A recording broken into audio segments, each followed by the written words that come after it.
So, the story of Zechariah, father of John the Baptist. Does it sound vaguely familiar, but not quite? Yep, okay. Interestingly, this story didn't make the cut in the Revised Common Lectionary, which is what I always used up until this year when I started the narrative lectionary. So, how many of you have ever heard it? A few of you. Good for your preacher. It sounds familiar because it's pretty close parallel to whose story? Mary, that's right. Mary, the mother of Jesus, and Zechariah, the father of John the Baptist. Both are visited by the angel Gabriel. Both are promised a miraculous birth, a son.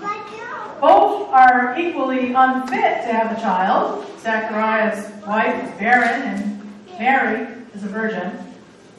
Both respond with equal perplexity. How? But that's where the parallels end. We'll review Mary's story next week, but we know it pretty well. Her reaction, my soul magnifies the Lord, Magnificat. She's pretty excited. The interesting part is that although they both respond with equal confusion, their confusion comes from different places, and therefore the angel's reaction to their respective confusion is quite different. Mary's a young woman of faith, and Zechariah is an older man of faith. He's actually a clergy person. Each one expresses their faith differently. When the angel was finished predicting the miraculous birth of Jesus, Mary will say, "How can this be since I have no husband?" When the angel tells Zechariah that he will have a son, Zechariah says, "How do I know this to be true? How can this be? How do I know this to be true?"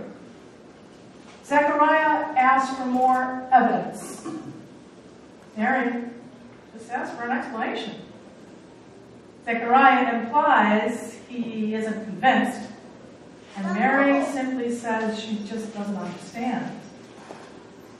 Their responses come from different heart places.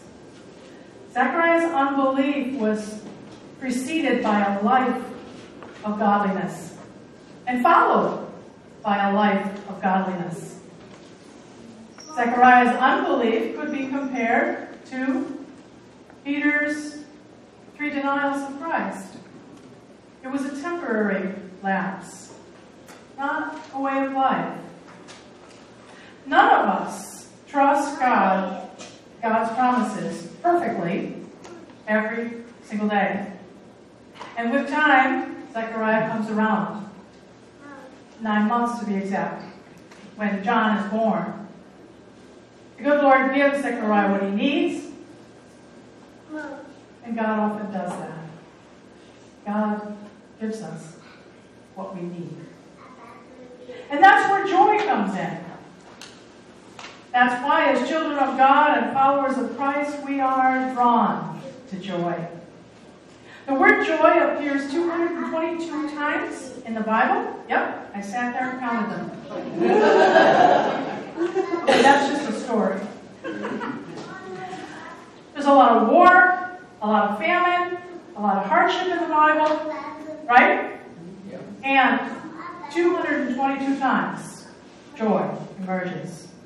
We are people of the promise, and we are called to be people of joy.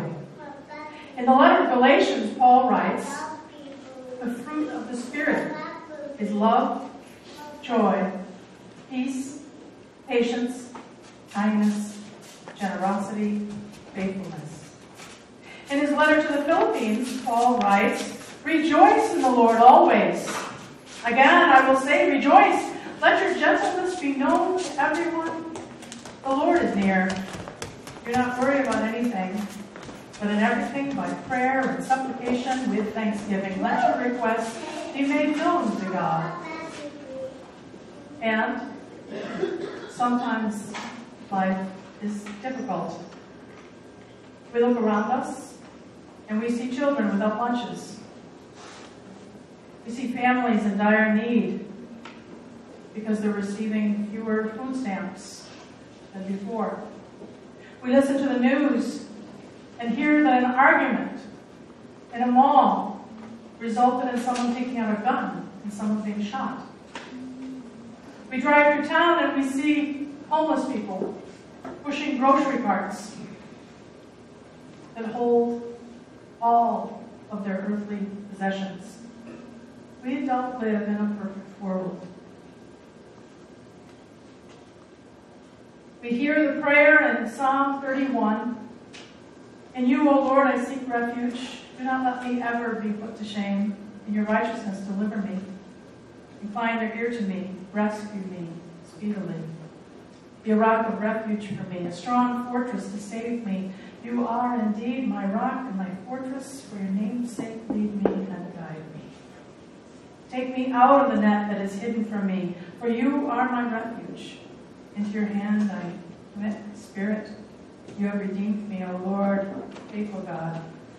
You hide your light from those who pay regard to worthless idols, but I trust in you. I will exult and rejoice in your steadfast love, because you have seen my affliction. So in a flawed world, we hear how the psalmist cried out. And in our flawed world, what is it that we do? How do we achieve joy? I'm partial to a well-known priest and author, Henry Nouwen. Might be a name. Some heads are familiar with Henry Nouwen. He wrote a lot about joy. He writes, joy is essential to the spiritual life. Whatever we may think of or say about God, when we are not joyful, our thoughts and words cannot bear fruit.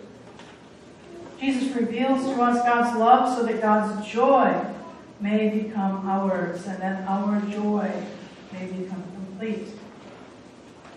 Joy is the experience of knowing that you are unconditionally loved and that nothing, sickness, personal failure, emotional distress, oppression, war, or even death can take that love away from you.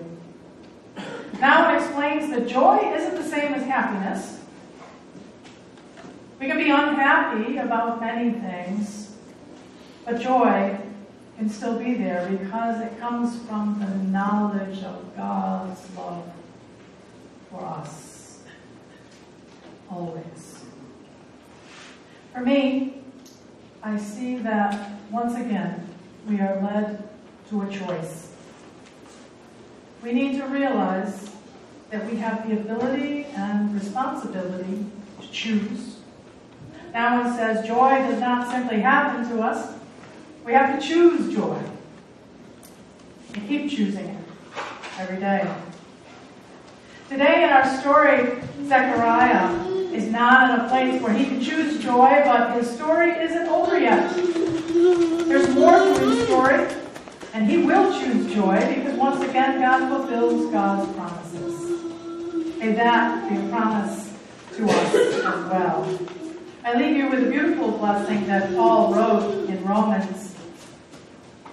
May the God of hope fill you with all joy and peace in believing. Thanks be to God.